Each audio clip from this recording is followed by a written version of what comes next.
Si on vous proposait de revenir un an en arrière et de revivre un moment précis de votre vie, est-ce que vous accepteriez? Cette histoire, c'est celle de Claude Rieder dans le film Je t'aime d'Alain Resnais, sorti en 1968. Dites-moi si vous l'avez vu dans les commentaires. Un film entre la science-fiction et le drame que j'ai adoré et qui est disponible sur archive.org. Dans ce film, on suit Claude qui, après avoir tenté de mettre fin à ses jours, va se faire aborder par deux scientifiques lui proposant une expérience encore jamais tentée sur un humain. Remonter dans le temps, plus précisément un an en arrière. Il pourra revivre un instant aléatoire de sa vie, mais seulement pendant une minute. Le problème, c'est que l'expérience va mal tourner et Claude va se retrouver piégé dans ses souvenirs et projeté aléatoirement à plusieurs moments de sa vie, de manière parfois très courte, parfois moins. Des moments parfois heureux, parfois plus tragiques. Le film devient alors une succession des moments de la vie de Claude, des moments assez scindés qui nous permettent de mieux comprendre le personnage et surtout le sentiment amoureux. Et pourquoi je dis ça? Car à travers ses souvenirs, on comprend que Claude avait une femme qui s'appelle Catherine, dont il était fou amoureux, mais que certaines choses ont totalement dysfonctionné. Le film est particulier sur sa forme, mais très parlant sur le fond. Et c'est personnellement une question que je me suis toujours posée. Est-ce que j'aimerais revivre un moment aléatoire de ma vie? Est-ce que j'ai envie d'être simplement spectateur de mes souvenirs? En vrai, je sais pas. Enfin, ça dépend.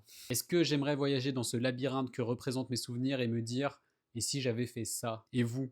Dites-moi. Bref, je t'aime, c'est un super film que je vous recommande si vous ne l'avez pas vu, donc regardez-le et dites-moi ce que vous en avez pensé dans les commentaires.